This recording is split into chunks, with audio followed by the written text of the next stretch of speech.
Hey YouTube, Snowflakey's Emos here with a new Master Duel deck profile. I'm bringing an update to my Reversal Quiz deck, one of my favorite decks and definitely my favorite alternate win con that exists in Yu-Gi-Oh!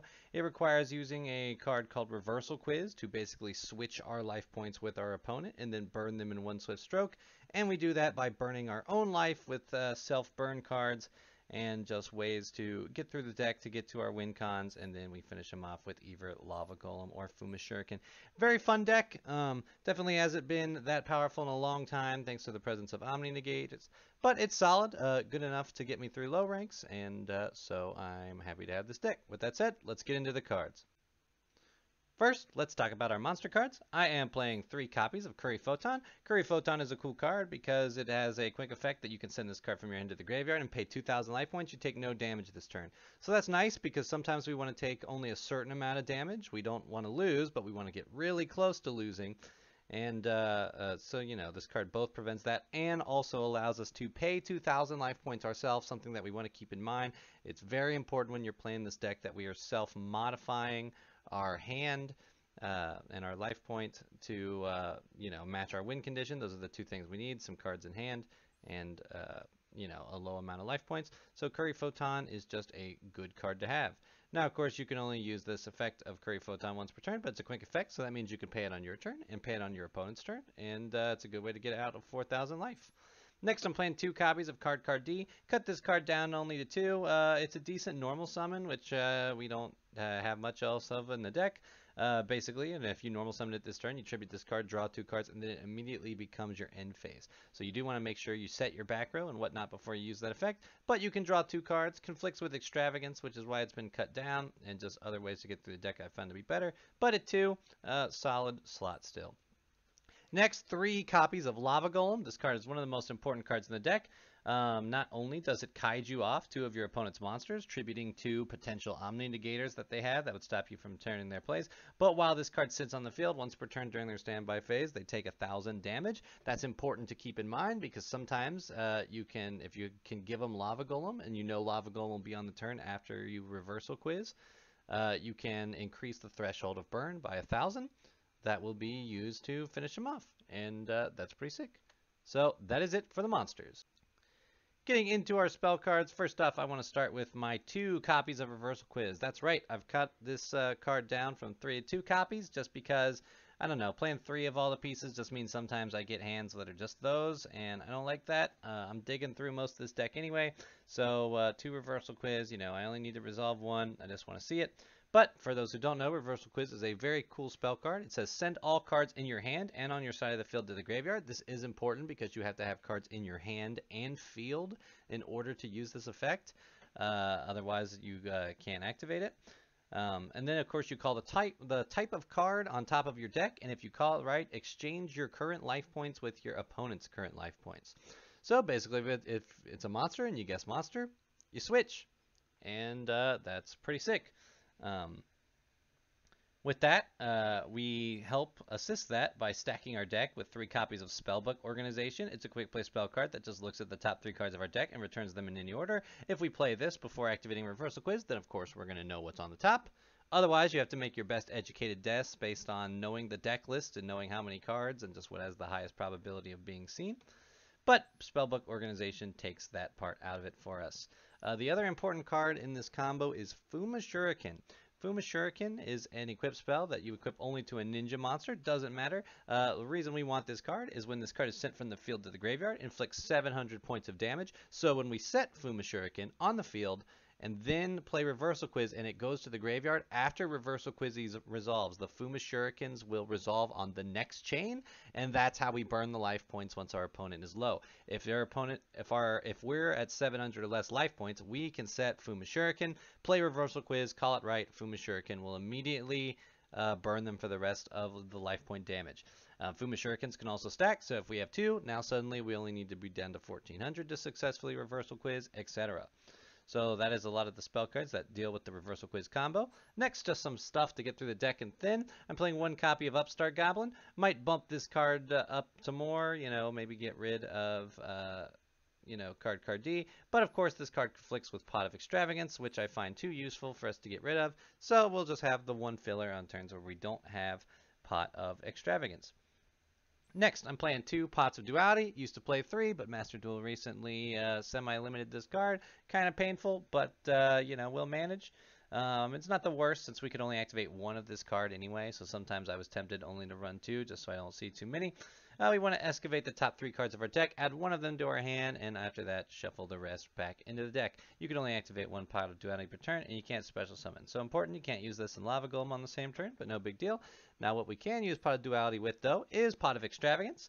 At the start of your main phase, banish 3 to 6 extra deck cards randomly face down, and draw 1 card for every 3 banished. So we turn 6 extra deck cards, which we're not going to use anyway, into a draw 2, and that's pretty nice. Now we can't use any other draw effects, so we're not going to be able to use Card D or Upstart, or more importantly, the Reckless and Hope for Escape. But that's all right. These are trap cards that we got to use on our opponent's turn anyway.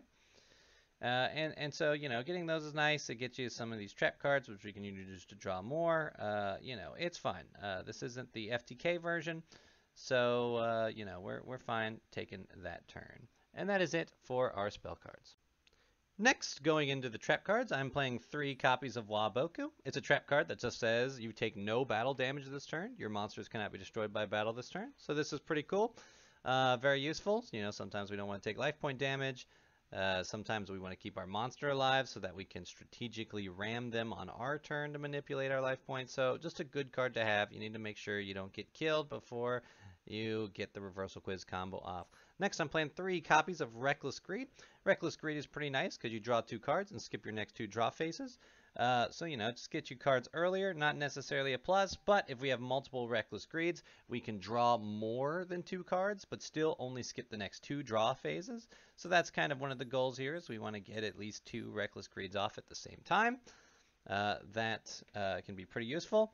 Next up, Hope for Escape. This is one of the draw engines I use in this deck, and it's very helpful. If your opponent's life points is at least 1,000 higher than yours, pay 1,000 life points, and you draw 1 card for every 2,000 life point difference between you and your opponent.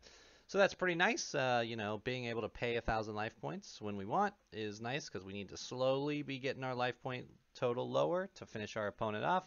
And of course, drawing cards from it. Those are literally the 2 things we want to do.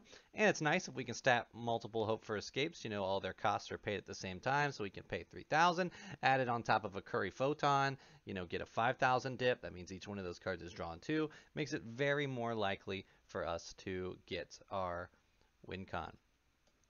Next, I'm playing 2 copies of Waking the Dragon. This is a nice tech I'm playing in the Master Duel version of this deck, because in Master Duel, back row decks are a lot more heavy, which means people are playing back row removal. Lightning Storm and Harpy's Feather Duster is all around. I seem to get hit with it all the time, so I figure I might as well have a good punish here for it. Waking the Dragon is exactly that. If this set card in its owner's control is left the field and is now in the graveyard, you can special summon a monster from your deck or extra deck. And we can use that to summon something like Last Warrior from another planet, or Raid Raptor Ultimate Falcon, which is a 3,500 attack monster that's unaffected by other card effects, or Blackwing Full Armor Master, which is unaffected by other card effects and just has a high attack, making them very hard monsters to get rid of. Naturia Exterio, of course. So just good targets that in the right matchup can win the game on the outright. So it gives us a little bit of an alternate win condition we can look into. That win con is assisted pretty helpfully with Trap Trick. Trap Trick banishes a normal trap from our deck, except Trap Trick, and then we set 1 card with the same name directly from the deck. Normally the 2 targets we want to dig out with this are going to either be Waking the Dragon or Reckless Greed. If we have a Reckless Greed and a Trap Trick, we can get 2 Reckless Greeds, and that makes it worth to play both at the same time. And then, of course, if we have Trap Trick on our field and we're getting Harpy's Feather Duster, it's the same as having Waking the Dragon, because I can use Trap Trick, banish a Waking the Dragon, set a Waking the Dragon, then it's destroyed, then it goes off. So, pretty good card to have. It can also pull out Waboku or Hope for Escape, so plenty of flexibility there. Next, I'm playing 2 copies of Wall of Revealing Light. Pretty useful card. Activate by paying any multiple of 1,000 life points. Monsters your opponent control cannot attack if their attack is less than or equal to the amount you paid. So while it can be used to wall off your opponent and does come in handy, what it is even better at is literally just paying your life points till you're as low as you can possibly go.